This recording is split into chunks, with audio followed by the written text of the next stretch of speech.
We are Woo! live! We're live! Hello, everyone! This was our first time ever doing a live stream that just Rhiannon and I ran. And just for about almost a minute, we were talking, thinking we were live, and we weren't. So, Starting off strong, folks. well, hopefully Archie will come back. Rhianna's orange kitty is just like all over the table.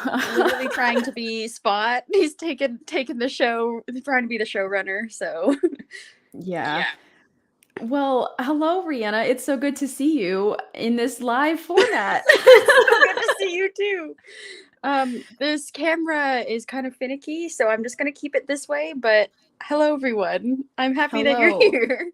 Yes. I see your little Lursa over there. Yeah. I want to show off my Baitor. Yes! Okay, guys, listen, I'm so jealous. Ashley got the Batleth, and I think that we should start a new fundraiser of give Rihanna the Batleth back. Why? Why would you say that? No. Because I'm the cooler Klingon, clearly. No. Oh my god. I literally don't know what's happening with my camera. Okay. You're doing great. I could see you great, Ash. Okay, everything is mirrored, and so I'm a little bit conflicted. Well, I can see your beautiful Hunchback Whales t-shirt or your sweatshirt. Okay, so this is what I wanted to show everybody. You might be able to tell I have something on underneath, but so just to start everybody off, this is the Hunchback Whales, because of course we're going to be talking about Pet Trek today. See, I'm like, don't know where anything is. There he is. So this is an amazing shirt, Hunchback Whales, of course, based off of my hilarious flub in that episode of the podcast where we talked about the whales. The literal one with the whales. Yeah. Technically, the whales aren't pets, but I just thought it was like the only animal-related Star Trek thing I had. You know, fair. Rihanna has an amazing shirt on. I don't know if it's like, is it too much work? I'm going to try it. Here we go. It might be a little scary at first. So here's my shirt. Oh my god, it's amazing. So good. Okay, so my girlfriend bought this shirt for the convention because she's a huge Worf fan, and it has Spawn on it. So that's amazing. Also, hi Julian. Julian just says hi from Strange New Pod. We're so happy you're here. This is I've been referring to him as our podcast dad because he's just amazing. True that. Well, since we're talking, I'm going to start painting a little bit because I'm worried about getting this all done on time. So don't mind me. I'm just over here painting. Okay. Well, actually, Rihanna, can you talk a little bit about like your process and how you paint? And meanwhile, I'm going to do a wardrobe change. Yeah, sounds great. I love this. Go for it. So these glass paintings are a thing that I actually learned from TikTok. So no surprises there. Everything's about TikTok these days. And I was lucky enough to start and do a bunch with my girlfriend. I think she'd be mortified if I showed our wall of anime glass paintings, so I won't. But we do make a lot of anime glass paintings, and I've been doing this for, like probably 6 months now. So what happens is I take a good picture of Janeway or whatever person we're painting. Of course, it's Painway today.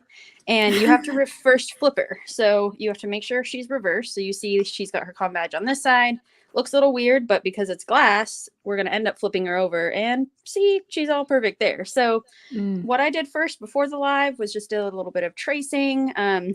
And I am going to actually take away this picture soon and use my lovely photo of Goth Janeway up there. Oh, sorry, Betor. Because she's a little blue. And so I don't want to paint directly from this picture because she was in some blue lighting and I don't want to give anyone blue Janeway. So she's not, we're not Andorians here. So so that's essentially what's going to happen. You're going to see that I'm painting the small details first. And that's because because it's glass, everything is reversed. So you would normally do the big stuff first and the details after, but all the small details are going on the bottom, so they have to be done first. So I'm going to be doing her cool line here, which shout out to Julian's wife, who did an amazing cosplay of Goth Janeway, and literally like these parts were lighting up. It was just epic. So anyway, I just think about her a lot. That is so cool. Yeah, I was like passing out with happiness. So yeah, that's essentially it. I'm gonna zoom us in a little bit here with my beautiful stand. But yeah, so it's essentially like backwards of what you would normally do for a normal painting. Everything has to be reversed. So that's what I'm going to do. I'm going to do small details and then end with painting a heck ton of black. There's going to be a lot because of her hair and uniform and all that jazz. So yeah, that's how it goes. Great. Amazing. Yeah. Ashlyn, do you want to talk a bit about our donation today and our cause? I do.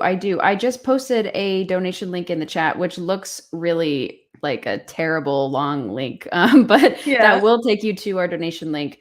So Rihanna has kind of been the brains behind this whole operation because she's been feeling recently, as we all have, that like we really need to make a difference in the world that we live in. And actually about like a week and a half ago, we decided to, well, she mostly, and then I agreed on donating to the Hope Clinic for Women, which is an abortion center in Southern Illinois. And when we heard the like horrible draft that was leaked from the Supreme Court last night, I have been thinking about it all day today. Yeah. It's kind of perfect timing, you know, like scary perfect, because we were actually like oscillating between a couple of charities when we were deciding to do this, and we sort of decided on the Hope Clinic last minute because we were like, this is a hot button issue. Abortion is essential right for women, and now it's being possibly taken away. And so this is literally the perfect time to get out those wallets and donate. Yeah, exactly. And just to make it even more exciting, some person who donates today, well, I should say everyone who donates today gets entered into a eligibility to win the painting that Rihanna is doing right now. So you could win Painway yourself. We already have 3 donations in today, so we've raised $45. My goal is 1701, like I love that. $1,701. That's the nerdiest money goal I've ever heard of.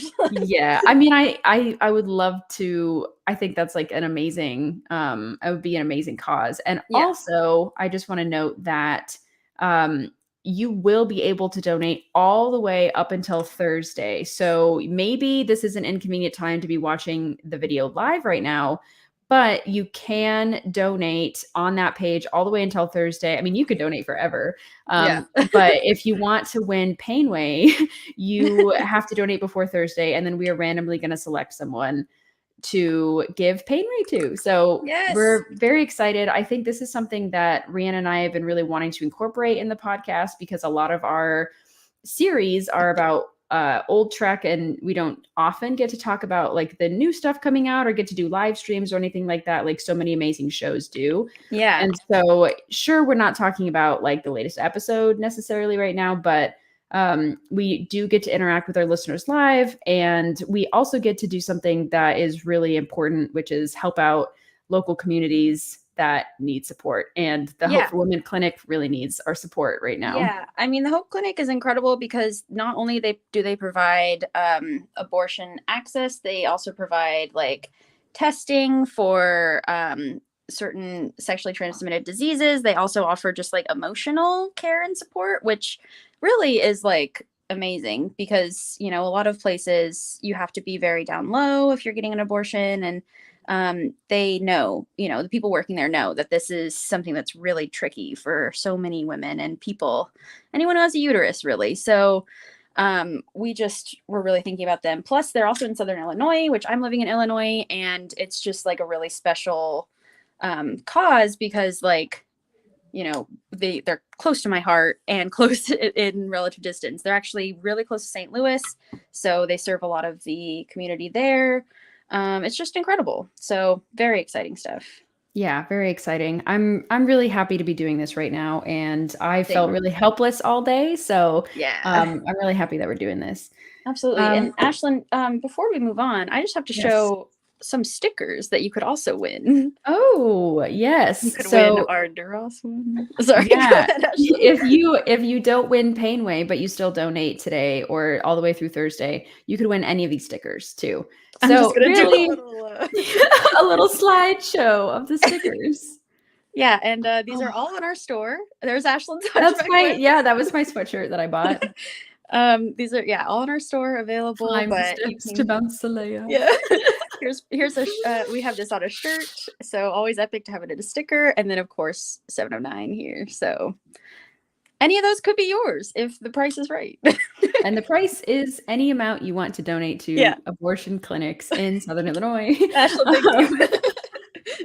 I also just have to say, I had to bring out, like, I could have done like a Yes. Star Trek mug, but I felt like I really needed my RBG mug today because I've been thinking Always. about her a lot, and Oh, I yeah. miss her.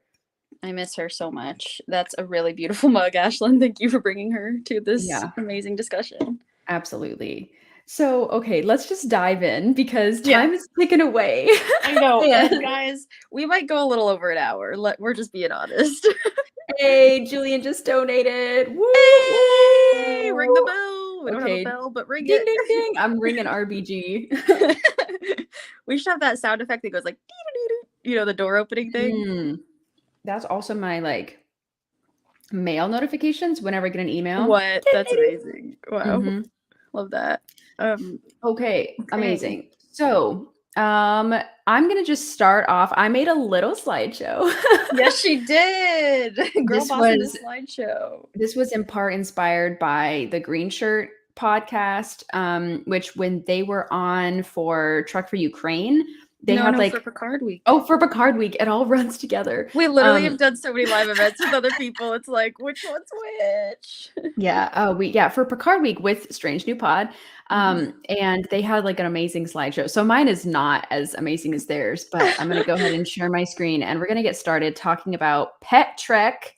Woohoo! This is a topic that you all helped us choose on social media, as well as Janeway was chosen via polling on social media. So, like, this is literally from your guys' voices, which is super cool. Yes.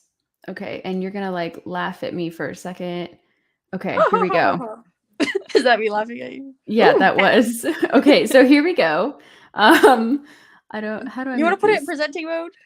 How do you do that? You go to view? Please help the boomer And here. slideshow. Okay. You're not a boomer. You're barely even a millennial. Poor Ashley. Okay, well here's the event. You made it. Thanks for coming. So we're gonna start off with cats. This is probably one of the funniest things I've ever done. Like, oh my god, Ashley! These are great pictures already. So I want you all to know O'Brien's face of destitute and Aw. sadness and loneliness right now, Yeah. because this, of course, is O'Brien's guilt trip cat. It really is. It really Jeez. is. Okay, and back to me. So this is Chester that we're talking about. Let me go back to this. There we go. Chester is in the episode, and I already forgot. Oh yeah, Honor Among Thieves. And he was because that was O'Brien going undercover with Section 31, and he was he had to like infiltrate this mob boss, and it was all like with the Orions, like really like deep, sketchy, Crazy stuff. Yeah. I'm gonna say And sketchy Belby shit. wasn't that his friend? Oh yeah, I guess we can curse. I guess we can. Wow. Yeah, Belby was his like gangster friend, and Belby like vouched for O'Brien, and they He got to literally be really did. close. And when Belby died because of O'Brien, R.I.P. spoiler, Whoops. O'Brien felt bad, and so he kept his cat. Aw. So, I mean, so Chester's a bit of a guilt trip cat. Yeah, he is a bit of a guilt trip cat. But he seemed like a good cat. Like I seem to really like him. Well, and it's cool because then it introduces an animal into the O'Brien household. Like Molly gets to hang out with the cat later on. I mean, I don't know how long Chester hangs around or how old Chester is. Actually, do you remember the episode where, well, it's very tragic, where Molly, I think it's Time's orphan, Molly like grows up. Where we all sob? Yeah, I remember. Yeah, because Molly like gets old. She like goes into this like void and like grows, and then like no time has passed for everybody else. Yeah. And she comes out and she sees Chester the cat, and she's like, whoa, bro, because she can't even like communicate or like interact normally with humans, but like seeing that cat really brought her back to her childhood. So, which, you know, fair enough. Like if I saw my cat Lily or any three of my cats, I would immediately be like brought to a happier place. So I love Oh that about yeah. that. Yeah, same. Well, and I really like just because also Chester looks a little bit like my cat Lily, just long. I mean, Lily's a medium domestic hair, so like it's always good to see more medium hairs going on here. Oh yeah. Oh yeah. I'm gonna show everybody Molly one more time. And I'm sorry, it's just very Molly. awkward. Molly. Oh my God. Hilarious. I know. No. Oh God. You get an inside into Ashland's. It's just very awkward because then when it's in full screen, I can't see you all or see myself, but I'm just Oh, assuming like I oh. look fine. You look amazing. Don't even Okay, worry. thank you. So yeah, so there's Chester. I mean, what a good cat. He does kind of look like Lily with the little mustache. Yeah, Lily definitely does have a mustache, but he also kind of looks like your cat Arthur. He does. He With it, does. Arthur's got kind of a like Joker smile He mustache. did. Yes. Yeah. So Yeah. Okay, well, I'm moving on. No more guilt trip for us. Also, I'm sorry I said guilt trap. I'm sorry about that. I mean, it is a guilt trap. Let's be real. Yeah, it is a guilt trap. Okay, so yes. this one I had to emphasize that this is from Voyager because Barkley you think could be TNG. Yeah, but of course this the cat's named Neelix, so yeah, well, again, this is even more confusing. Like this cat is named Neelix, and he is Reginald Barkley's. yeah, and it was literally the other day I was googling Neelix, and of course Neelix came up, the human, or no, the not human, the being, and I was like, hey, where's the cat? Like I was all insulted that they didn't think of the cat first. Of like, why would they? literally, why would they? Yeah. So this is Reg's cat. We see him and Neelix in Not confusing at all. In the episode Pathfinder, and this is when Troy is having her. Oh my God, I'm so sorry. Chaos abounds here. It's fine, dude. But this is when Troy. Just read Julian's comment. Sorry, is it a guilt trap or thirst trap? Maybe for like some of the cats living at Deep Space Nine, it's like a thirst trap. They're like, Ooh, ooh, like, that's a new hottie. Yeah, Chester. Chester's looking fine today. Yes. Okay. Anyway, this is the episode in Voyager where Troy is like having therapy with Barkley, and they're talking about how, he's trying to get Voyager back and everything. And I think we just see him in that episode. He might be in other episodes too. Yeah, Neelix. I think he's mentioned. He's not a very popular or like famous cat in Star Trek. Like he's definitely one of the like lower down on the list, like not seen a lot and everything, but he's very important, I think, because he allows some like healing for Barkley and also just some like space for him to think about Voyager a lot. And he's already thinking about Voyager a lot, but I don't know, there's something that like is really interesting about how he named the cat Neelix and everything. I'm like, wow, that's talk about like someone who really loves Voyager. Like that sounds like something a fan would do. So yeah, absolutely. I'm sorry my camera's being like wonky. Is it out of sync for you too? Just a little. Just a little. I'm just gonna let it happen. It'll be a connection thing. It'll catch up soon. Yeah. But yeah, I think that Barkley is kind of representing like the nerd in all of us because he's so excited about trying to get Voyager home and is working so hard that his life is invested in it. And so of course he's like he's thinking about it all the time and really focused on it. So I think thank God. I think he was a big help, in getting them home. But yeah, it really does make sense. And I think it's also really funny because like how many of us, let's raise our hands, has literally a cat or animal named after a Star Trek character? Like probably so many people.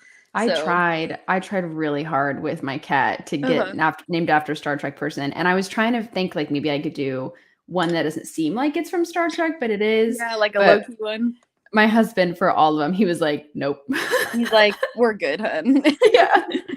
Also, I just want to shout out to Payne Way's lips right now. She's looking good. Thank you. I also have to tell you guys, there's a nice little trick if you go over the lines a little. I use this, you can use a thumbtack or anything. Oh, where's the camera? There it is. I use this sharp thing and you can like scrape a little and like, so I might have to scrape her lip a little right there, but it like helps to get the edges really smooth. So Yes. Ooh, pro that's tip for Brianna. amazing. We were actually talking to Giraffe again from Strange New Pod. I feel like we should just like This is like the strange new air pod. ads for them. Yeah.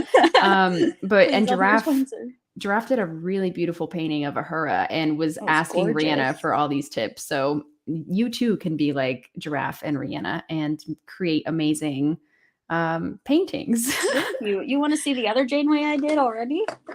Yes. So here's an example of a finished product of something you might win if you donate. Da-da-da. There's Janeway. Oh my God, look at her in the coffee. I'm sorry, let me move this camera up a little. Try not to break my table in the process. Okay, Janeway in her whole glory. Yes. That's sort of trippy. There's like it is. And then I did Spock as well. So thank you, Ashley. That's the reaction I wanted. This is like the reaction I have in real time, and I forget I have to be professional.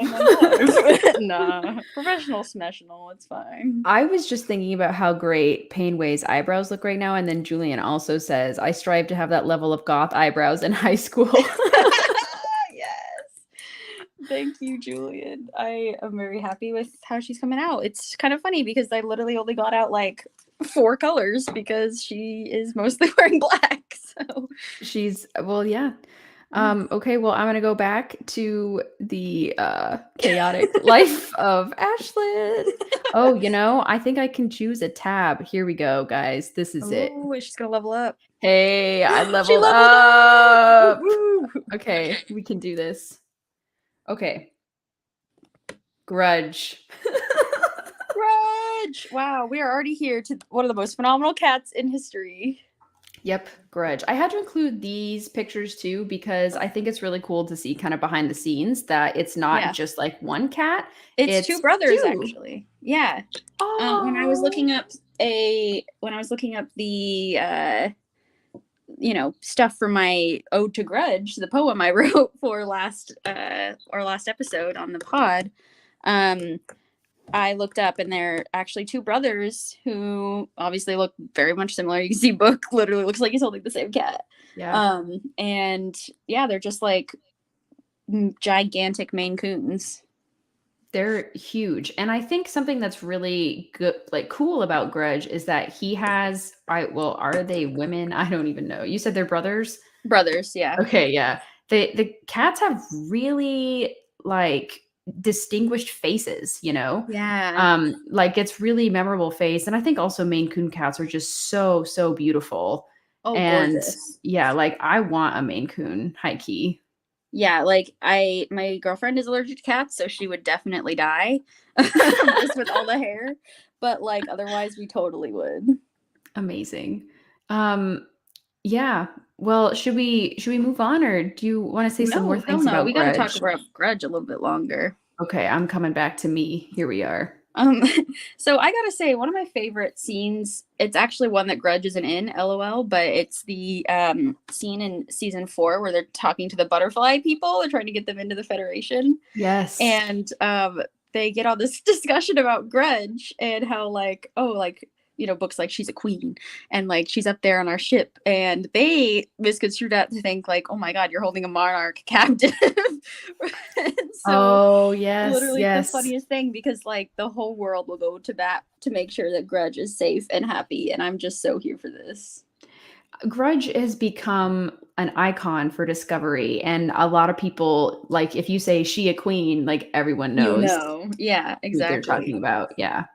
Sorry guys, you might see my hesitation here. I'm really nervous to do the eyes, so I just need a little bit of emotional support to get through. Okay, here's some support. I actually also brought Scotty in case you need some more support. Oh my god, he supports me every day. Yes. Wow. I don't know where the camera is. Sorry, he's like blinded. He's stuck in this is right before he goes in the transporter buffer, so he looks a little This is like the 6th time Ashlyn's talked about relics in the last 2 weeks, and I'm sick of it. What? That episode makes me so sad, bro. Why are you sick of it? I'm sick of it because no, go ahead. I don't think I've talked about it that much. You have talked about it like at least 3 times. minimum. Well, I think part of it is that we're preparing for our death fake out series, and so I'm thinking about a lot of death fake She's got outs. Scotty on the brain. Well, because Scotty his is brain the rot. ultimate fake out, because you don't The even know fake, he's yeah. dead until you're in TNG and you assume everyone's dead, and Well, then he's see, like here's what I think is sort of back. fucked about that, though, is that's the problem, is you don't know he's dead, and then he suddenly shows up, and you're like, I didn't even know that this horrible thing had happened to him. But you see McCoy in the first episode, and you know that he's like ancient. Yeah, but they didn't say, like, wonder where Scotty went to that transporter. It's true. It's okay, true. y'all, I did the eyes. Should You we take did a it. peek? Yes. Okay, so we're gonna periodically. This is the other thing that's a little bit scary about glass paintings, is that you don't really know the product until you turn it over. But hey, she's looking pretty good. And then I can see where I need to like fill in her lips and stuff. Okay, wait, can you explain that again? So do you see like the tracing behind you? So what I see here, because I now can't see her pupils or anything, you know, so I don't know how her eyes turned out. And because it's on glass, everything's reversed. And so then I turn it over, and there are her eyes and the little white spot. So I see. It's very like, kind of like a, you know, like high stress painting, like high stakes. But have fun. Yeah. Wow. Okay, we're gonna coat her lips again. So anyway, Ashlyn, do you have a favorite Grudge moment or like scene? I just think I don't know. I just love having her as part of the crew of Discovery. As not so much in season 4, but especially in season 3, where Book was kind of in that weird time period where he's like a part of the crew and he's helping with jumps. Yeah. Because Grudge acts as a kind of like clue, like a plot clue. You know, like if you see Grudge like hanging out by himself, you're like, "Where's Book?" Yeah. Oh my gosh, and totally. And when he left Grudge with Michael to like go and betray everyone, I was like, oh shit, that's when you know. Like, yeah. And so I like how the crew doesn't really understand like why the cats are on the ship, you know. Tilly too is so funny with Grudge. Yes. So I love her. I think it's important to have a cat on a starship. So yeah, essential. Well, it's great that she's here.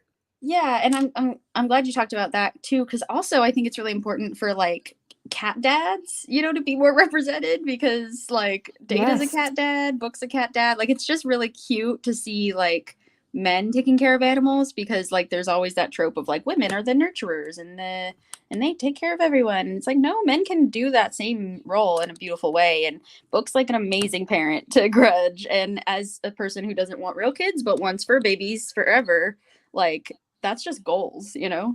Oh yeah, and I think also there's kind of the stigma of the crazy cat lady. Yeah. And like there are also crazy cat daddies. So you're so right. Oh my gosh. Is your husband a crazy cat daddy, Ashlyn? I don't know. I think he's becoming one. He's getting there. He's on his way. I think with our most recent kitten, he's like full cat person. Yeah, that's really amazing. Oh, we also have an amazing comment, by the way, from our Aunt Jenny. Jennifer Nelson, you are made out of awesome. So thank you. I think you are made out of awesome. Literally, like just crafted from awesomeness. So yes. Well, here we go. I'm going to move on. Now I have really perfected the art of screen sharing. These last 10 minutes or whatever. So here we go. We're back to Grudge. Okay, no, we're done with Grudge. Here is Spot. Cat of the hour. Felis catus. Is your taxonomic nomenclature an endothermic quadruped carnivorous by nature? I can do the whole thing, but that'll take a while. I'll do the burr, burr, burr, burr, burr, burr, burr. The remix. There's a fantastic YouTube video with like that song behind it, and then with I think Data it's called doing like the Dan Bull remix or something. Go look at it. It's amazing. Well, I wanted to put these two. I mean, there's like a million pictures of Spot, like where Worf is holding him and where Geordi's hanging out with Spot. But I like this one with Data because it really shows like how bonded they are. Yes.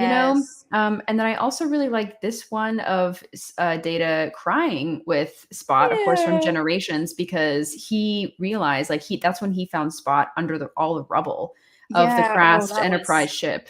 I'd be weeping. So like save Data.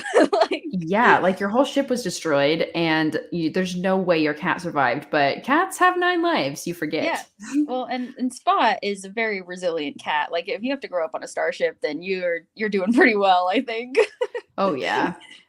I really love Spot because he like okay, wait, actually, no, I need to go back to sharing because there's something really important Yeah, I I was forgot gonna about. say, are you gonna bring up the The animal elephant in the room? room. Okay, so of course we have Spot, but then also, Excuse me. okay, so it's important to talk about this Excuse because me. I had totally blocked out the episode Genesis in season 7. This is the one where the whole crew is reverting back to their like caveman status. Like everyone's turning into like pre I don't know how to say it. Like It's like a de-evolution, but not quite yeah. threshold. Yeah, de-evolution. And so it's like very chaotic because Spot is giving birth, which it's like, what? Like I thought Isn't Spot was a Spot a guy. So boy? Spot is giving birth to these like cute little kittens, and then immediately during he turns into a lizard or an iguana. I just have so many questions about that because wouldn't Spot be like wouldn't Spot's ancestor be like a tiger or something? I don't know. I mean, I think I guess Worf turned into a monkey, so sky's the limit. but all life came from the ocean, right? Oh, true. So we're talking So like real back. I just when I think about like cats, I don't think about iguanas. I also love that they put the collar on this poor little iguana. I think that was the only way, and I want to note that, like, Spot does not, I don't think, wear a collar like No, that, not at all. but they Not had at to all. say, like, "This is a Look, cat." this is Spot. Clearly. I don't know what you guys are talking about. So, anyway, back to that. There's something very scary about that. I was gonna say magical, but it's not. It's just scary. Yeah, it is very scary. Yeah, well, okay, so Spot, I think, has a very important part on the Enterprise, not only because, like, again, it's essential to have a cat on the ship, but because he's really a point of comfort and love for Data and is a method Yes. for Data to show his humanity. Yes. Um, yeah, I don't know, Rihanna, what do you have like a favorite Spot moment? Oh my god, what isn't my favorite Spot moment? I mean, I think one of the funniest things is that it's a different ginger tabby every time. Every time. Yeah. Like sometimes he has a really fluffy tail, sometimes it's a very like he's kind of a short hair, and I have ginger tabby and he doesn't change the way he looks every day. So it's just funny to like, you know, that they didn't really work that hard to get a same looking cat, but you know, it's fine. He had to appear in a lot of random episodes, but I really like the fact that Spot gets like time to also just be a cat, you know, like there's those amazing moments where Spot is like getting up on Data's computer and like laying on his lap while he's trying to do work and like all the stuff that my cats do on a literal daily basis that is just so like classic that it's nice to know that even cats in like whatever century TNG is in, geez, 24, I don't know. 24. Yeah, like, oh my god, they still are gonna be cats. You know, they're still gonna be their same old selves. Like, I'm sure that Spots get zoomies and like, you know, makes bread with blankets and stuff. And so it's just fun to think about that. But also, I think easily my favorite part is the moment on my shirt where Spot is having to get some babysitting from Worf while Data's on a mission because Data is so protective and it's hilarious. You know, he's like, you must call him a good cat and you must like tell him he is great and all this stuff. And You Worf's must like, I feed will him feed him. and Yeah. tell him he's a pretty cat. Yeah. Yeah. Good cat. He's like, I will feed him. It's just so funny because like obviously Worf is not feeling the vibes. He's more of a Targ man than a cat man. And so like it's just really cute to see the other characters interact with Spot as well because like I imagine, you know, like that would just be really fun. I think I'd be over at Data's all the time being like, hey, what's Spot up to? Can I visit your cat, please? Oh, absolutely. The other thing I think about a lot is that I think they clarified this in Next Generation for this reason because obviously like when in Star Trek when you go through the doors they just open. Yeah. But that's a huge yeah. flaw if you have a pet because Spock could just leave. And so Spot would just leave. Spot yes. would end up like in the warp core or something. Yeah. And Jordy's like, God damn it, Data, like your this cat. is why I wish that like every Trek show had their own animated series version, because like they could probably do like a Spots on the Loose episode and like no one would bat their eyes. I mean, absolutely.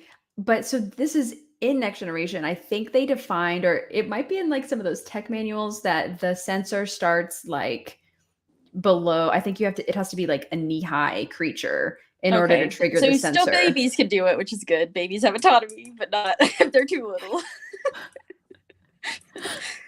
Oh my God. I feel like there's probably a way to like train or like to program the sensor. Because what if you've like a Great Dane, that's just like walking in and out. So I don't know. Maybe, I mean, even these days they have the pet cat, like the dog cat flap doors that are registered with the collar on the chip. And so I feel like they should be able to do that in the 21st Yeah, that century. seems valid.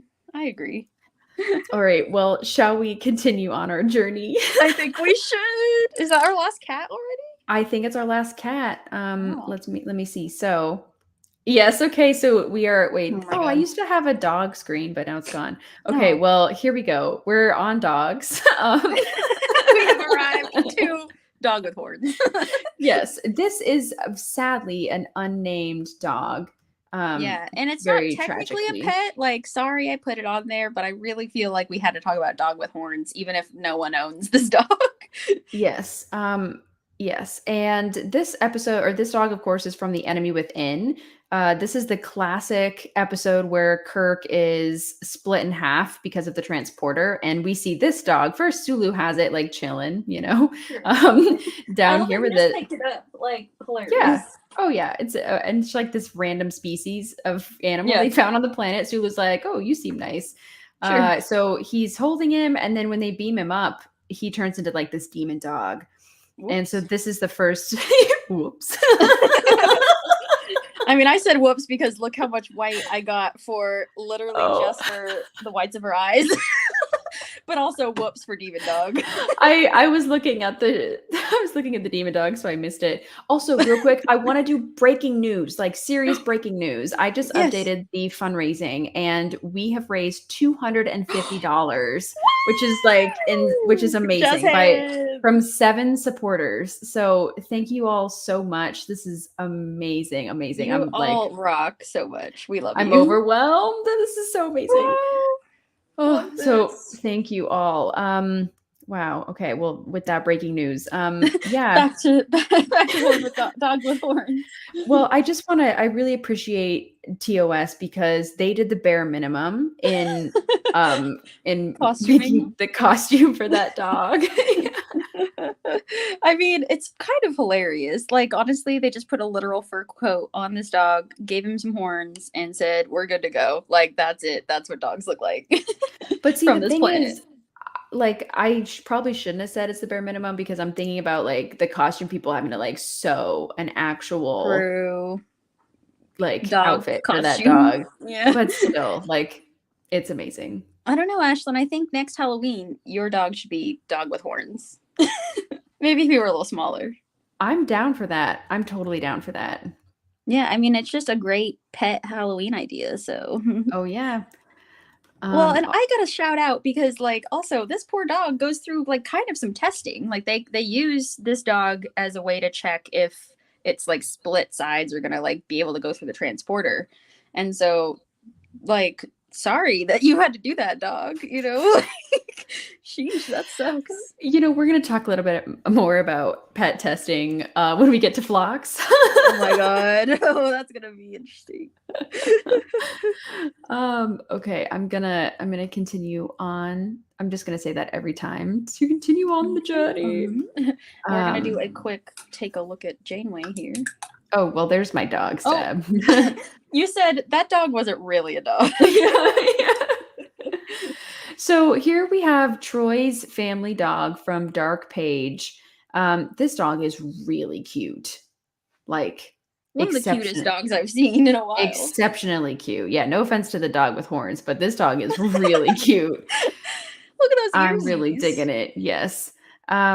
So Wow. What a good dog. This is a very tragic episode, and we're like embarrassed to say that we forgot to talk about it during the family episode. Yeah, that's a big face palm on our parts, guys. During our family series, because we split that series into 2 halves, and we forgot, I think, at least 2 episodes that had to do with family. Yeah, I found out that Yar has a sister that we didn't talk about.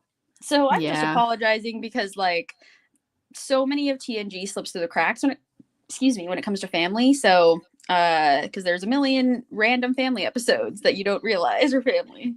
Yeah, and so this one is that it's really traumatic. It's that Troy finds out that she had an older sister before, or like when she was just born, a newborn, the older sister was chasing that dog and like drowned.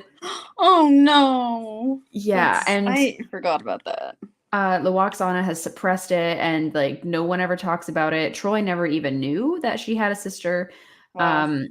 So that's just sad. So it's kind of a sad That's time. Yeah, that's real rough. Yeah. Yeah, I mean, gosh, that's really tricky. Like it is so hard because it's one of those like horrible accidents that no one can like, it's no one's fault. It's just oof. Yeah, it's not great. Poor dog. But, like so cute. Yeah, those little ears and that little nose, adorable. Exactly. I wish we had a name for this dog, but that's fine. Again, also unnamed dog. So I'm moving on. We have a lot of pets in the TNG era. Totally. So this is Mara. You guys might recognize her. So you also might remember Lieutenant Aquiel Unari, of course, everyone's favorite lieutenant. Yes. So this is another one of Geordi's random love interests, kind of like cringy love interests. Great. Poor Geordi. Not great. And also, not only is it cringe, but this dog actually turns out to be the murderer. So on scales of dog, this one is low on the list. Well, and like this dog is pretty cute. I'm like okay with it. I feel like the last dog was a little cuter. I'm not here to like. I'm sorry. I was gonna say I'm not here to judge, but I kind of am. She's here to compare the dogs, folks. This is a pageant, actually. So this dog's from the episode Aquiel, and there was a oh no, stop sharing. Okay. There was like a like accident, or not an accident, there was a murder.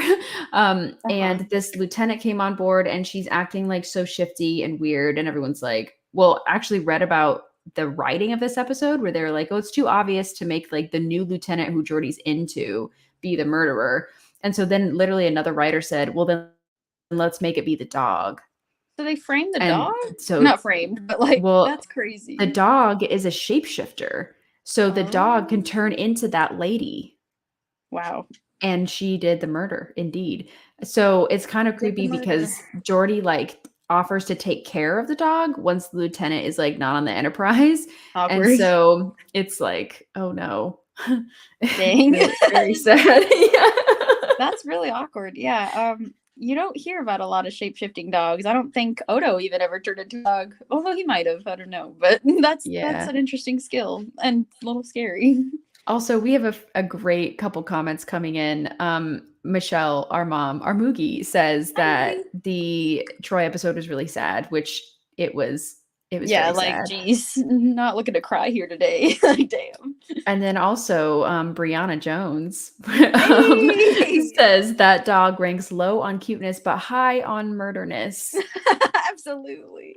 Yes. Wow. Yes. That's too true. I love to see a girlfriend in the chat. That makes me happy. That's the coolest thing. Like, but yeah, I feel like it's extra creepy because Geordi's like always having these like weird relationships, and then the fact that like his girlfriend was like an animagus is like, yeah, that's just something I think she should have told him at the beginning. Well, she didn't want to like say that she was the murderer, Oh, sure, fair enough. I guess they gotta have an alibi or whatever. So essentially, poor Geordi is the moral of that story. I'm getting excited. So I'm moving on Yeah, to speaking of Great Butler. Danes, this Yes. dog would be So able to row around the Enterprise, no problem. this dog would like, I don't even know. He would party around the Enterprise. Yeah. This is of course from Generations. We never see this dog again. Nope. R.I.P. Butler. I also wonder, and we're going to talk more about like William Shatner and his horses, but Yeah. I feel like this is the closest thing, like the closest dog that there is to a horse. So I feel like when they were thinking, LOL. what You're kind of so dog right. should Kirk have? Oh, a giant Great Dane. A horse-like dog. Yeah, Yes. absolutely. Yeah. Yeah. I think that was a good call. I mean, he's beautiful and like not like normal. I mean, I've seen a lot of Great Danes that have like that look more like Dalmatians, and so I haven't really seen a lot of those Great Danes in person, but really gorgeous. Yeah. Really, really beautiful. So this is like a Nexus dog. So like this is this dog also just like his dream dog, I guess? I think the dog was real because it was like a memory that Kirk was in. Oh, right, of Iowa. So it must have been his like childhood or growing up dog. Yeah, yeah, exactly. I guess And before he went to Tarsus for LOL. Whoops. Julian says that Butler would accidentally jump on all the buttons and make the Enterprise go to warp 36. It's Yeah. like when Riker sits his ass on all those buttons and you're like, how is he not like launching things into space? See, but then the comment I always see in that meme is like, if by the 24th century we can't have those buttons like not launch shit into space, Yeah, by are we someone's ass. really? Do we have any business being in space? Literally, so true. And then Julian did confirm Butler was real. Nice, thank you, Julian. Just like his girlfriend, was it Juliet? What's her name? I don't remember. Ruth. That was in Paradise. She wasn't real. I mean, she was real, but not in the Paradise. Not in Shore Leave. Shore Leave, yeah, and whatever. Kirk has too many women. How doesn't he? And I know so much of that movie was just because of like they did whatever William Shatner wanted, because he's the Shat. He's the Shat. Well, it's kind of nice though, is that like if he wants animals, I'm not going to complain. Like, yeah, I totally. If there's agree. horses and dogs in a movie, in a Star Trek movie, I'm like here for it because I'm fine with those that. are some amazing animals. So yeah. Okay, well, we're going through the dogs. This is the quintessential dog. The dog. Yeah. The flying monster dog. Yes. So Tendi has never seen a real dog before because she grew up in an area where there weren't dogs. I'm assuming that dogs are native to Earth. Maybe they have like similar species on other planets, but if you haven't been to Earth, how would you ever know what a dog really looks like? And so when Tendi decides to create the dog, she makes it so that she can fly and she has all these creepy legs. Sorry. You good? Yeah, I had a spam call come in. Oh, I hate that. Yeah. Can you still see me okay? What'd you say? Can you still see me okay? Yes. Let me stop sharing real quick. It looks like you're a little bit sideways. Ruh-roh, Raggy. Hang on. Ruh-roh, Raggy. Oh, poor mom. Mom says she's memorized by the paint mixing Rihanna, and now it's all sideways, and mom's thrown off the loop here. Oh, no. I don't know what the heck happened. Why is she sideways? Is that better? No, that's better. Yes. Okay. Thanks for being mesmerized, Mom. I appreciate it. I like that it looks like Painway has a 5 o'clock shadow right now. Yeah, her skin is really growing in. Yeah, she looks really good. She got a little blush going on here. Yeah. Do you find like what is the scariest part for you? Is it like the eyes, like you were mentioning, like really small areas? Yeah, something that part's else? scary. I think it's also the blending of the right colors because I don't know if you all were noticing, but when I was mixing the paint here, I combined these 3 colors. So I combined, wow, and now I have none of them. I combined this gray, which is elephant, and then I combined this sort of marshmallow kind for the skin. And then since she's a evil hologram, that's why I put in the gray as well. And then I put in a tiny bit of brown just so she's not like really pale. But it's hard because you can't, make her too dark or too light or too gray. And so I think the skin, the like color matching is really tricky. So Interesting. let's, actually, I think this is a good time to take a look at Painway and see how she's doing from the front. Oh, yeah, yeah, yeah. Dun, dun, dun. Okay, there's her 5 o'clock shadow. Yeah, this looks like a perfect skin color, so it worked out really great. I don't, to you, those of you who are just joining or whatever, I've been using this picture as my reference. Sorry, she's really scary like that. I'm in Painway right now. Yeah, so that's what the picture I'm using. I'm not gonna put any blue in her skin because again, that was sort of the lighting of the diviner's scary room or scary part of the ship. So Right. anyway. Julian says that the eyes look wonderful. They look great. Oh, thank you, Julian. I really appreciate it. Yeah. Oh, Okay, well, let me get back to oh our yeah. So we're talking about the dog. Yes, yes, The yes. dog. Just remind you what the dog looks like there. I Incredible. love the dog. The dog is amazing, and also the dog can talk. Like there's so many things that she can do. As I Yeah. was saying, that Tendi doesn't know that dogs Dogs can't do. can't. Yeah. Yeah, and this is in the episode Much Ado About Boimler. I love this one because it has like it's not A Rex from the animated series, but it's the same species as A Rex, Yes. We who's see like it. Oh, sorry. Go ahead.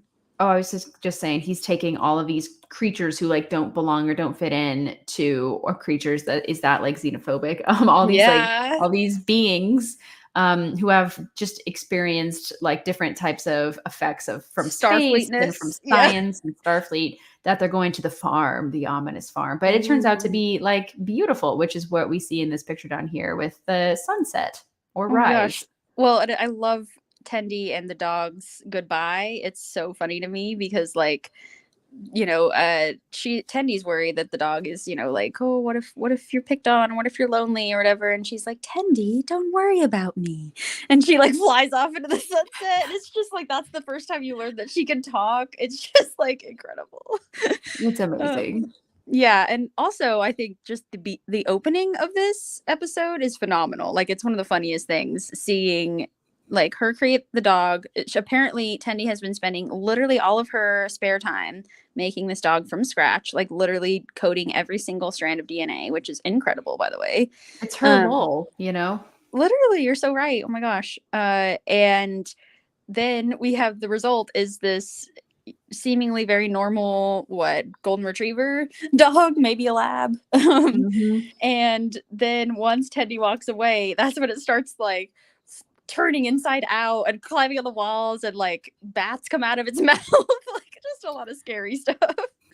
Very crazy. I also just want to say we are now up to $275 Wow, thank donated by 8 you. supporters. So thank you so much, everybody. This is very exciting. Freaking amazing. You all are so cool. Thank you for helping this really awesome cause. I know you guys want Painway, and I know you want to help people have safe abortions. Yes, I know you want to have this little mustache lady. She's got like a full beard now, I guess. Yeah. More like Riker. This part is probably the scariest for the viewers, I think. Not for me, but for everyone else watching. Are you scared yet? It's funny because for me, I have like a little screen where I can see you. So I'm kind of like squinting to see you. Yeah, Oh, you don't how's get the Janeway doing? big, beautiful scariness of her. Yeah. Julian also said that your dog voice was scary good, and now he's Oh, scared. good. I love to scare people. Well, Leon, I think you're scaring our viewers with Painway over here and your Yeah. creepy dog voice. So I think we're going to Yes. move on to Molly, who is Yay. Janeway's dog. Oh man, do I want Molly? I want Every Molly. single day I look at Molly, I want her because these dogs are they Irish setters or do you know what kind of dog that I is? think so. I believe Irish setters. Yes. Something about Irish. I think. Yeah, I mean, this is just one of the most cute dogs that we literally know zero about except that picture and Q's little creation. Yeah, I do have to mention thanks, Rana, for saying that. Like, this is not really Molly in this picture of her holding the dog. It's just like a puppy of an Irish setter. because Q's trying to say like, oh, if you like marry me, I'll get you a puppy. It's a very weird. Yeah, it's just Q being awful in that episode and like trying to bribe her. He even is like, yeah, like give her a puppy, you can go home, like all this crazy stuff. And Janeway holds her ground, even though that's the cutest puppy I've ever seen. Yeah, So. I like full disclosure, I would definitely take the puppy. You would get with Q for that puppy? Oh yeah. Okay, Yeah. let's see. Who else would? Anyone else? Throw that in the chat. Would you get it with Q if you could have that dog? Yes, let me know. So, and then also in this other picture, this is of course Mark, where that's the guy that like kind of moved on after she went to the Delta Quadrant. Literally gave her a Jane Doe letter. Yeah. Dear Jane, I mean. Dear Janeway. Not Jane Doe. That's very different. That's for a missing person. I didn't even hear that you said that. It went right over my head. Whoops. So sorry, Janeway. Oh, that's so funny.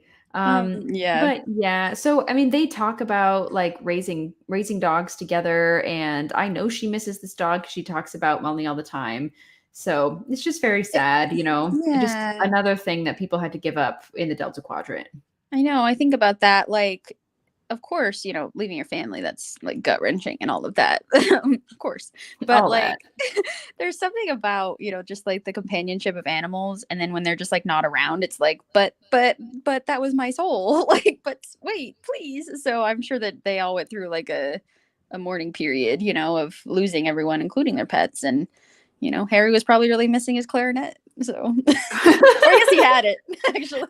I was going to say he can replicate that clarinet. Yeah, they can't really replicate Molly, so. Well, Brianna says that she would crumble for that puppy. So, Rihanna, too bad. She's leaving you for Q. For Q. Oh, man. That's not good news. You hate to see it. You hate to see it. We're going to have to discuss this tonight. All right. Well, next. Okay. The legend. The absolute ledge. I just love this. So this is number 1. This is Picard's dog. Number 1's amazing. Also, just the story behind number 1 and Patrick Stewart with pit bulls, I think is really cool. So cool. So Patrick Stewart has been an advocate for pit bulls for a long time, and he has 1 or 2. Yeah, I know that he like fosters or rescues, I think. So yes, there's some amazing pictures of literally Patrick Stewart holding Patrick Stewart with pit bulls because it's amazing. You're gonna lose it. Also, Mom says that she wants that sweet doggy. So basically, all our family is leaving us for Q. I mean, fair. For that dog, I understand. But grudgingly, she adds. Okay. At least that's something, I guess. Grudgingly. But yeah, anyway, number 1 is really cool. Also, just like the dog actor, which I can't remember off the top of my head, but I remember watching the Ready Room with Will Wheaton, and they talked with the director, Hanella Culpepper, I think, that it was actually difficult working with that dog because it was a rescue, but also it was really worth it because it was important to represent pit bulls on Trek. And I think mostly like pit bulls have so much energy. And I think like having the dog on set, like normally when you film with cats or dogs or any kind of animals, they are like ready. They're trained for the camera. And so I think it was just something extra special that they did to make that happen, have that representation, because actually even in Denver where Rhianna and I grew up, it was illegal to have pit bulls in the city. And that ban was just lifted a couple years ago. And I know many cities just ban pit bulls, and it's all about how they're raised, and so many are raised to be in fighting pits and so many are raised to be sweet and loving. So, well, this is the thing that's so like effed about that whole situation is that it's literally society who made the pit bulls like vicious and ferocious, and then the society who bans them and says that they're vicious and ferocious. I'm like, I wonder why. Like, wow, question mark. Yeah, that's so frustrating for sure. It's terrible. I also Janeway just has want to. one eyebrow left. She's really getting her literal face Oh, on. her face is looking good though. Thank you. I Um, also have this little thing where I hold it up and then I can see all the gaps, so I can like tell where I need to fill in. So Julian, I didn't even know.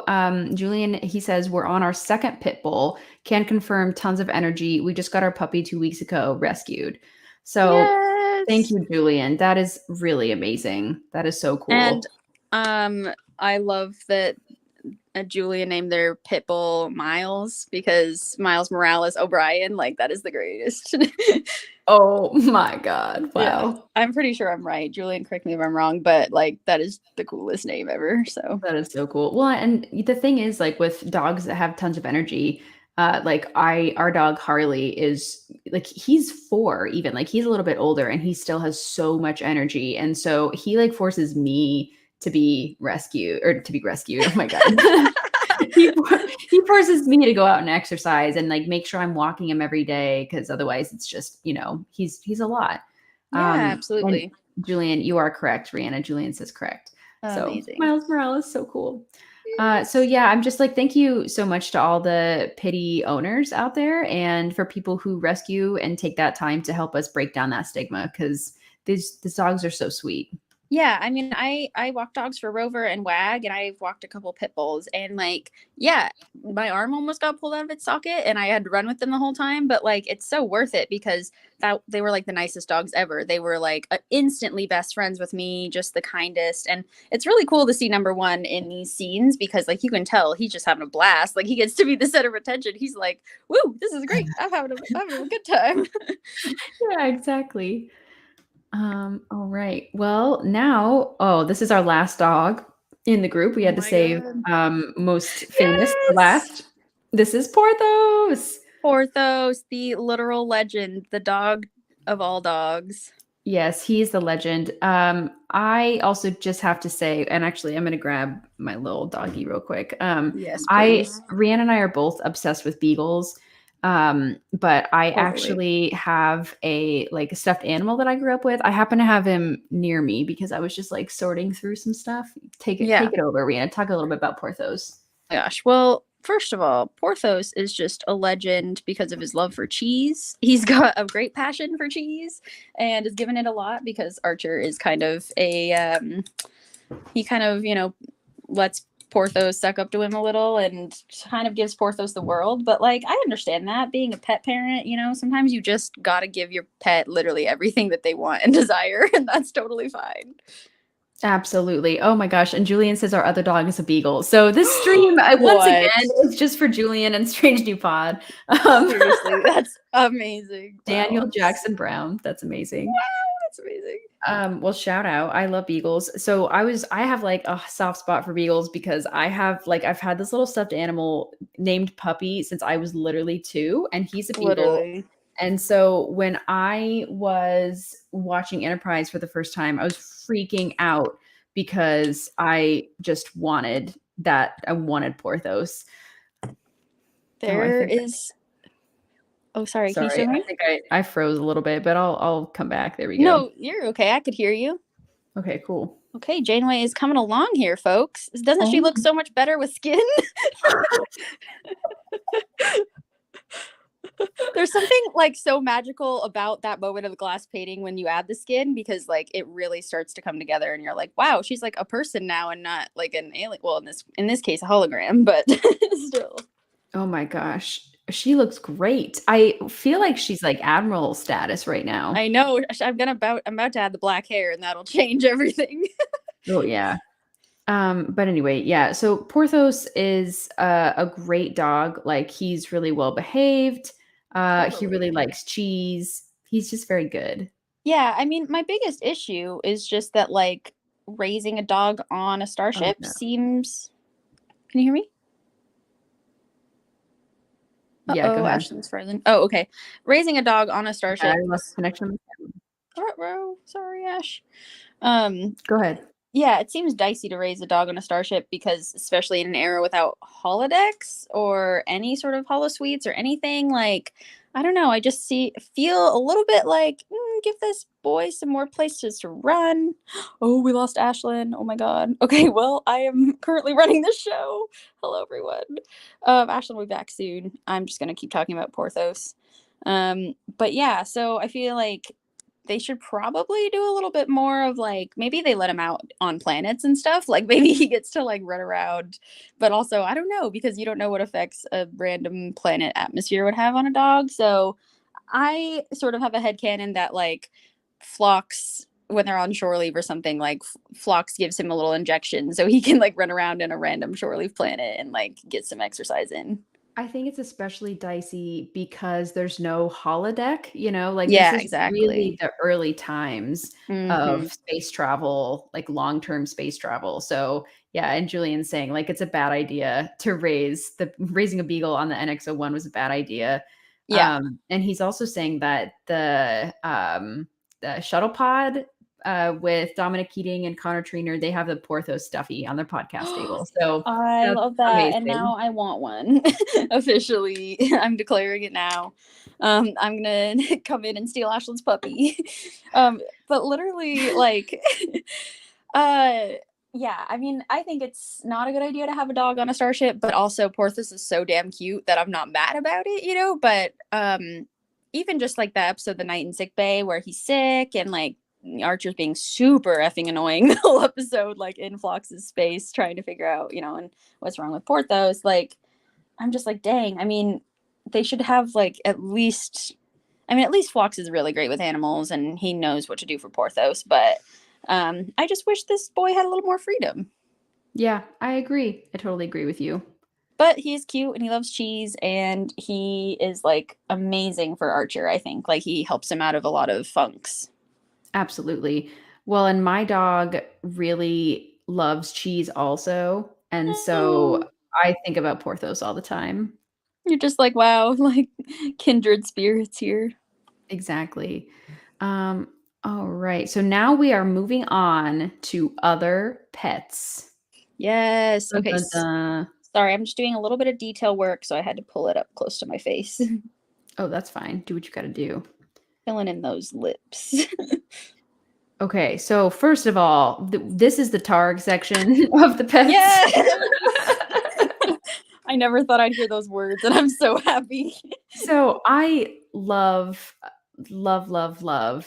that, like how happy Worf is in this episode. This is from Where No One Has Gone Before, and Worf, like the whole crew is really imagining like things because of there's like a being of energy. It's a classic Some kind strange of energies, as Lower Decks would say. like weird early TNG episode, but this is actually the one where a lot of people have been talking about because Picard sees his mother in this Ah, one, right? I think this is the yeah, no one. spoilies, but like, No spoilies. no Um, spoilies, and I'm screaming.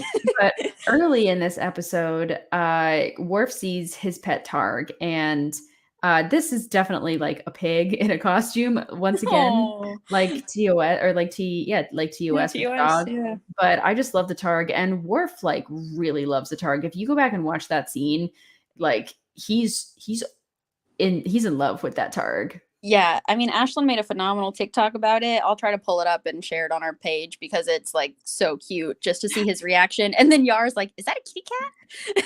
And of course, Worf is like, "Sort of." He's like, "I guess you call it that," which reminds me a lot of the scene in Journey to Babel when McCoy's like, "A teddy bear," and he's all excited that Spock had a little quote unquote kitty cat growing up, but it was really this gigantic, ferocious sea Bear. lot. So like it's really cool to see that like everyone's version of pets are different. And like of course the Klingons have this awesome horned beast who's just like chilling. He kind of looks like a porcupine from the side. I mean, I guess. I don't see it, but you do, you Ash. Yeah, well, I love it. Well, we have more Targs. This is like a very scary Targ. Oh. Yeah. This one is like the OG, right? It's the first time we've seen a Targ. Yes, it is. And And Search for Spock. I Yeah. don't remember that it had a name, or if it did, I don't remember it being called No, I the don't think Targ. so. But this, of course, is this not. I always say Christopher Plummer, but it's not Christopher Plummer, right? It's It's the the other other Christopher. Christopher Lloyd. Yeah, Yeah. Oh God. Do you remember when we recorded our podcast and halfway through realized we were saying Christopher Plummer the entire time and I had yeah, to change it? that was Oh, really yeah, sad. speaking of pets. Oh Hello. wait, I'm gonna stop sharing. How? Oh, Here's my own very own spot. But listen, he really likes to drink water out of cups, and so good stretch. And so I'm like always scared he's gonna drink the paint water, which he really wants to right now. Okay, well, excuse me, bud. Please don't. I'm this gonna is have so to take care funny. of Mr. Archie here. Oh my god, he really just wants to sit. He said, "I heard Wow. your." Oh, He just sat down with us. he says you're. This is Pet Trek, right? Like it's not really Pet Trek unless we had a little cameo. Yeah, especially because he looks exactly like Spot. So there's Archie. He is kind of a crazy boy, which we didn't talk about when we talked about Spot, but like orange cats are like known for their craziness. And so I think it's always funny that Data got like one of the crazier cat breeds because I imagine Mhm. him trying to deal with a crazy Spot sometimes and it cracks me up. Oh yeah. I also I have a couple comments to catch us up on. Mom says that Porthos needed more activity, but also he keeps Archer grounded, which I think is a really good point. Totally. Like as much as it's tough for maybe Porthos to like run around and get exercise, like Archer really was better because he got to come home and like cuddle with Porthos, you know? Yeah, and Porthos was like such a well-behaved dog in general that like he didn't have to worry about him, misbehaving while he was gone or on bridge duty or what have you. So, yeah, that's so true. I love that. Yeah. Well, anyway, back to Targs. The most glorious pet of all. Yes. Yeah, so Christopher Lloyd's Targ, I always thought growing up, like it was kind of like scary, but also terrible effects with Yeah. this Targ because it's clearly like an animatron puppet, like kind of a la Star Wars. Yeah, totally. But very, very scary. It's definitely not the like go lucky TOS version that Worf Not had. at all. Well, and doesn't this Targ like die, I think, sadly? Yeah, I think at the end of the movie, the Targ dies. I mean, the whole ship blows up, so like Fair enough. Yeah. Poor guy though. I also want to shout out to all those pets who got caught in the crossfire of some crazy war because I think that happens a lot. Like we're talking with Spot, like Spot almost died in yeah. Generations. And so like that is the problem with having pets on starships is obviously starships couldn't blow up and be destroyed and stuff. And so RIP to Commander Crudge's Targ. Yeah, absolutely. I also just want to remind people and maybe repost the link. I think the link to donate should be above or below the video right now. We are sitting at $275 donated for the Hope Clinic for Women. Go ahead and hit that donation button if you haven't already, because that will automatically enter you for a chance to win the beautiful painting that Rihanna is doing. And also, it will help support safe abortions and access to healthcare in Southern Illinois. So, really important and exciting stuff that we're doing here. And I'm Yes. sorry I said all of that with that picture of the Targ up. Really important and exciting stuff. Okay, well, enough of that. I think let me move on to another Targ.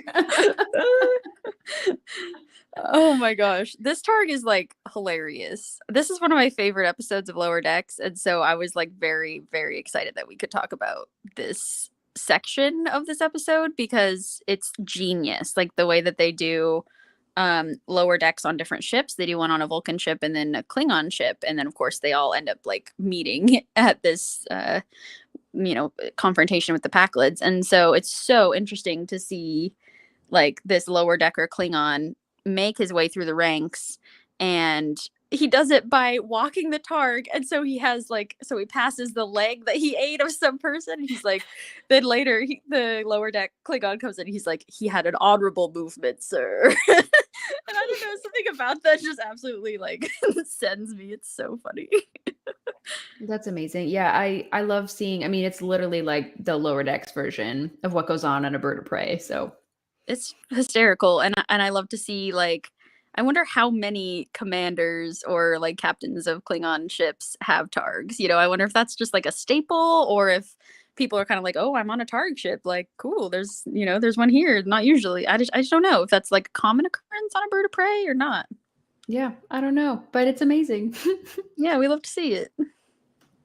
We do. I'm pretty sure that they would like a captain should always have a targ, you know, personally. I feel like that seems right. You know, like that's it's just part of being honorable. Yeah. Um, well, here we are. We're getting down there. We are almost done with our broadcast and almost done with our pets. Brianna is like really getting there with the Yeah. painting, which is amazing. Um, I'm having a little freezing going on. Oh no. This computer, Rihanna and I joke all the time that like we are so ambitious with the podcast and we have so many things that we want to do, but our laptops are each a decade old. And And they're like, so please let me rest. yeah, And we're literally I like, had this no, let's put you through some really tricky situations. yeah, like I'm gonna be streaming and sharing my screen and Yeah. asking a lot of you. Um, okay, so here we are on to Livingston. This is Woo. Picard's fish.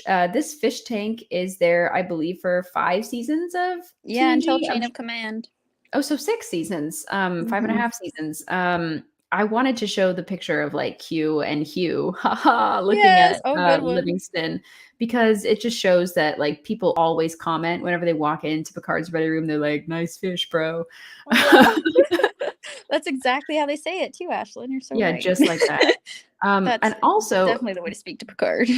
yeah, he'd be like, "Out of my ready room." Rihanna, will you share the little fun fact that you found out about this fish?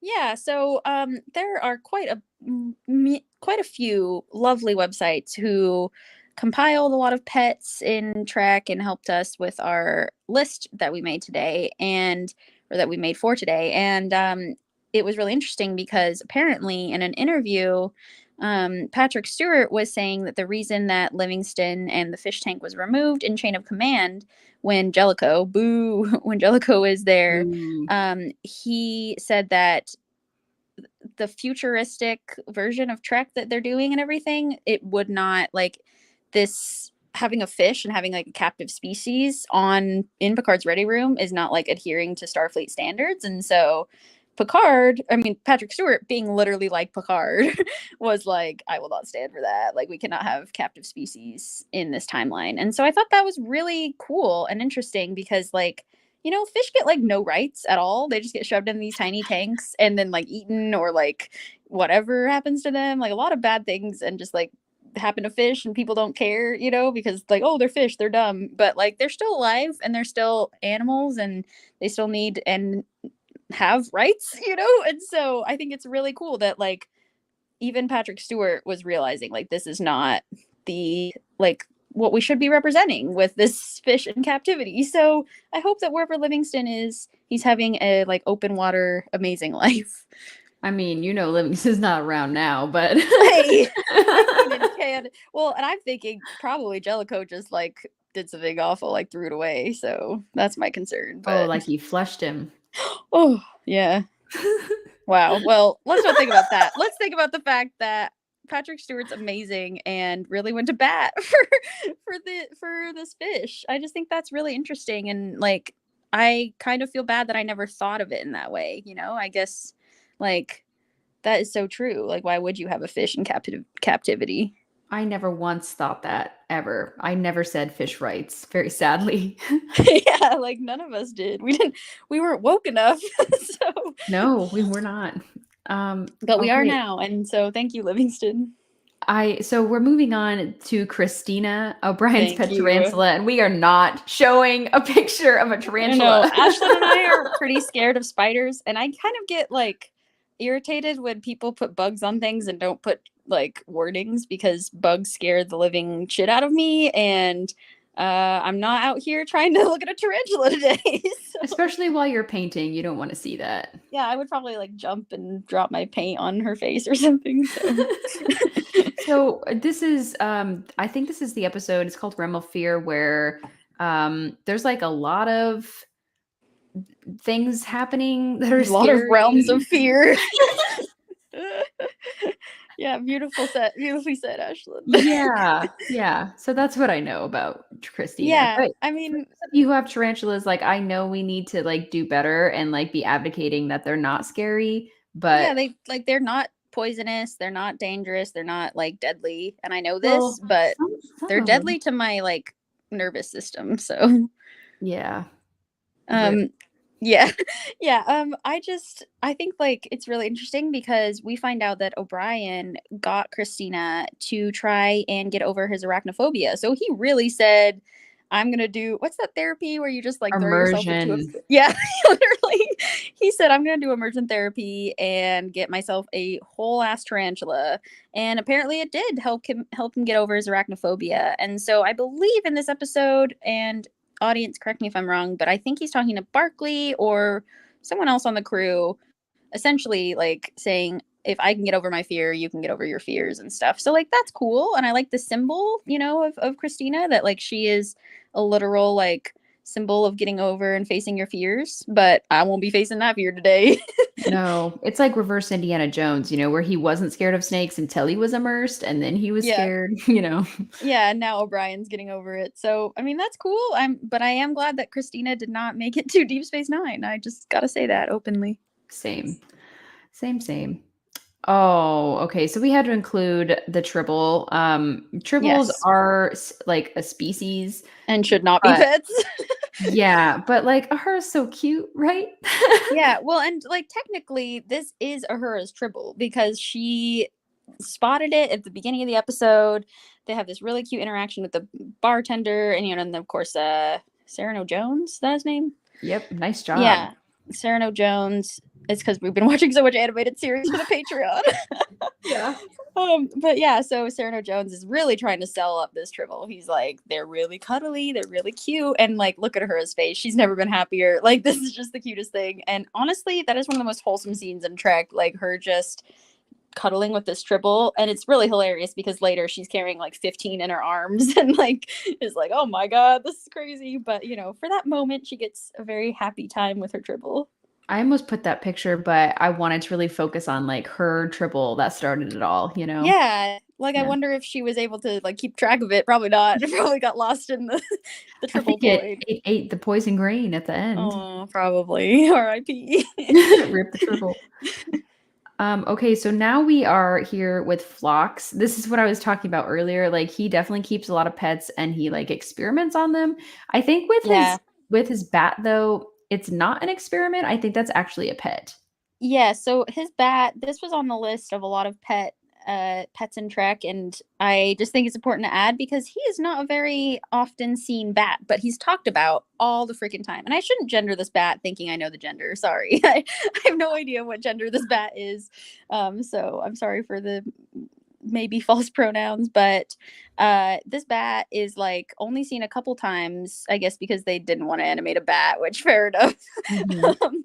And they didn't want to get a live one. And so yeah, I mean, I think it's really interesting that Phlox has a lot of animals, but it does scare me a little, and it does make me just like sus about like just because obviously he's not a part of Starfleet, so he doesn't have to follow like some of the maybe like they probably have animal testing laws for medical and stuff. But it seems like the bat, yeah, doesn't like have a lot of stuff that it can like give to help people. So it just sort of chills with Phlox, and that's cool. Yeah, and this is a fun episode that it's featured in, which is A Night in Sick Bay, and Archer is chilling in sick bay, and he I just want everyone to see Painway's progress. But they're like trying to catch the bat because it gets loose, and so there's a lot of great scenes about like Archer and Phlox trying to get the bat. Yes, oh my gosh, it is pretty funny, and it's sort of amazing to see Phlox's menagerie here. Like he really does have quite the slew of animals, and a lot of them do end up saving people's lives. I think like the saddest part is like sometimes they give their own lives to save crew members, but like it is pretty incredible that these animals are able to save so many of the crew and also be such a good companion for flocks. Because I think sick bay is one of those things where it's like either you're so freaking busy or you have nothing to do all day. Like I feel like Phlox is either like overrun with patients or he's just like, I'm just chilling. And so I think it would be really interesting to like see just Phlox. I mean, there's that wonderful episode where he does like a pen pal letter and all that stuff. And so I don't know, I think it's just really cool to think about like him hanging out with his animals when he's has some downtime. Absolutely. So we only have a couple minutes left and a couple pets left, Rihanna. So I want to, how are you doing with Painway? Well, guess what? I'm almost done. So Oh this my is gosh. pretty This is amazing. perfect timing. Yeah, this is all working out. Yeah. I have just a little bit of the black, I gotta tell you, folks, is very irritating. I've painted a lot of characters with like all black hair, and it's very annoying because it, as you can see, well, you probably can't see as well in this, but it's like reflecting off of my lights in the room here. And so it's really hard to tell what I've painted and what I've not done. But luckily, all I need to do is just lift it up here, and then I can see all the gaps. So that's what I'm going to be doing, just filling in some gaps while we're finishing up our conversation. Amazing. Well, let's keep going after Phlox's bat. Oh, right, here we go. Oh, of course. So we're entering the horse section. Yes. So I had to include, of course, the promo for Strange New Worlds and just remind everybody that in 2 days I will be like throwing up and shitting at the same time because I will be watching the first ever episode of Strange New Worlds, which is premiering, and also the Yes. season finale of Picard. This is very exciting times. Also, shout out to Julian, who is already seated. I'm so jealous and excited for you. Yeah, That looked like an amazing premiere at New York. So, everybody who got to go to New York and see that premiere, I'm just like so excited for you. And like, I also like might, yeah, do a little stabby stab. a little envious, stabby, but also mostly happy. Yeah. Just like a cut. Um, but yeah, so this is Tango. We see, of course, Tango appears in the cage and then in the menagerie because it's basically the same episode. Yeah. And this is what the Telosians created for Pike, but it is a representative of his horse. I also just want to note that that actual horse, whose name is Tango, went on to win the Kentucky Derby. What? Yeah. That's the coolest fact you've ever said, I think. Yeah, and so Star Trek like won the Kentucky Derby, low key. Wow, that's so cool. And also, I gotta say, Tango's like a perfect Kentucky Derby name. Ashlyn and I used to watch it every year, and like, just shout out to Smarty Jones from all those years. Smarty Jones was my horse, bro. I loved him. I really thought he was gonna triple crown it. Yes, yeah, he won too. Poor Smarty. Yeah. So I think that was like, that's so cool, Ashlyn. And I am a like very much self declared horse girl. I grew up obsessed with horses. I still love them. I used to ride them. I never competed, but I did a lot of horseback riding and lessons, and overall just fangirling over horses. All of our games had toy horses in them. I was obsessed with them for years. And so like anytime I see a horse on Star Trek, I get very excited because I love to see other Trek horse girls like Picard and Kirk and Pike. Like, it's really hilarious that 3 of our captains are obsessed with horses. Like, that's so funny to me.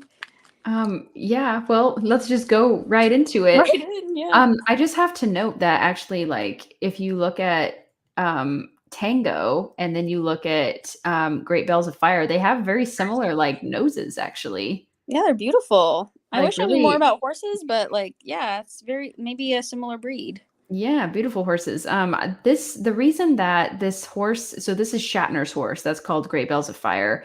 The reason is because this is actually one of Shatner's horses, and he keeps them on, I think it's like Bell's farm, or like his estate is called Bell's.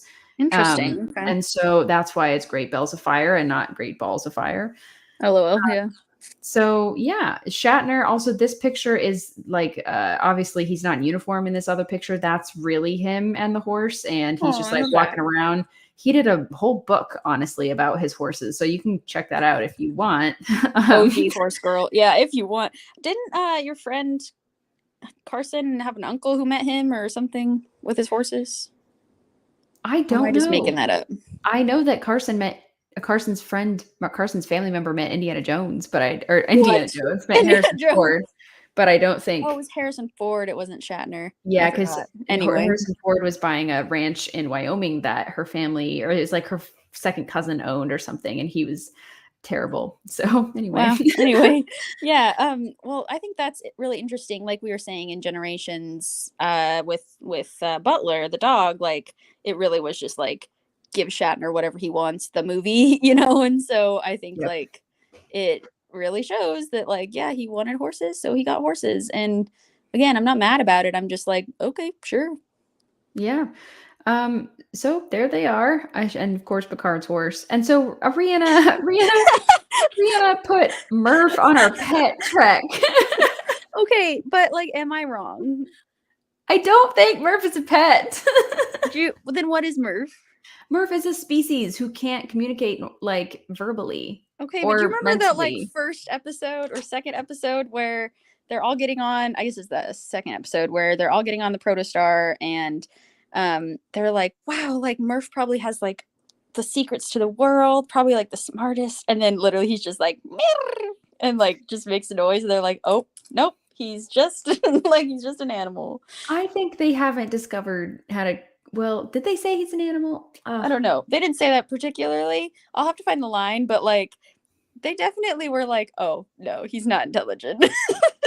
See, So and that's my basis of reasoning here. I'm okay with that, but I feel like there's so many like aliens in Star Trek who just like don't communicate in a traditional way, but are Totally. intelligent and sentient. And so I guess the question is Murph Is Smurf sentient? sentient?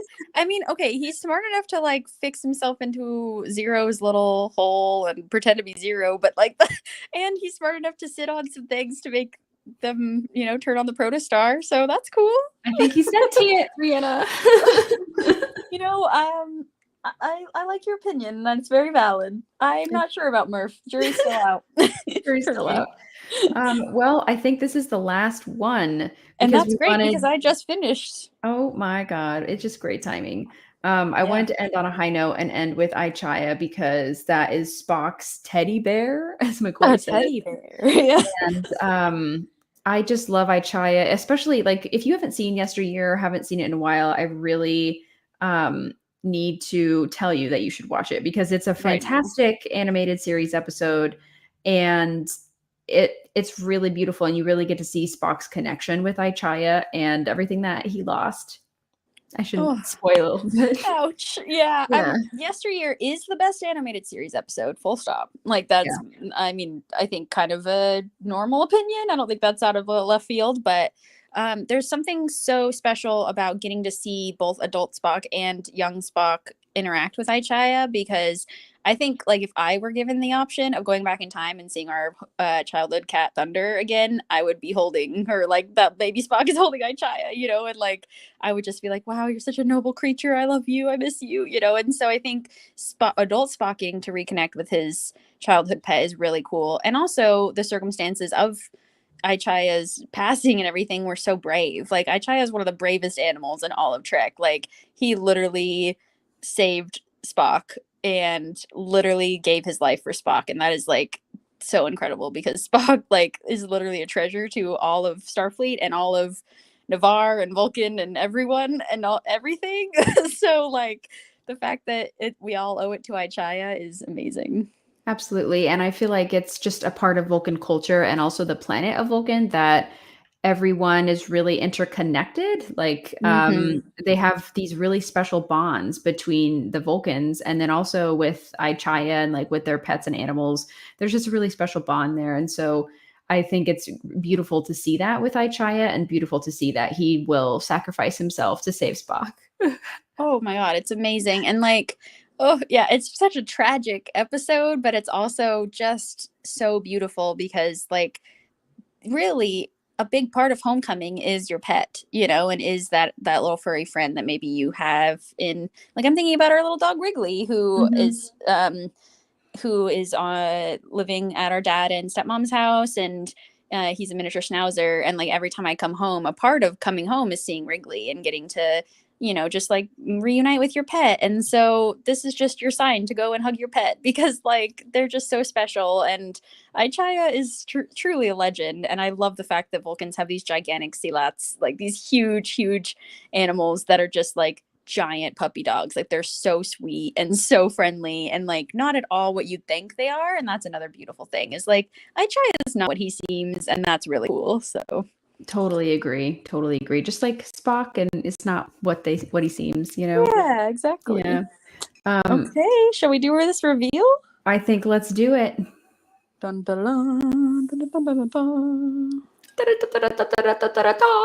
Like SpongeBob. Yeah.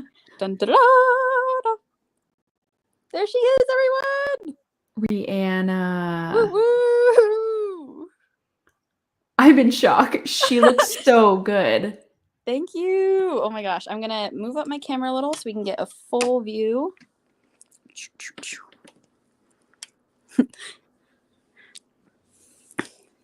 One of you lucky winners will be getting this beautiful Janeway.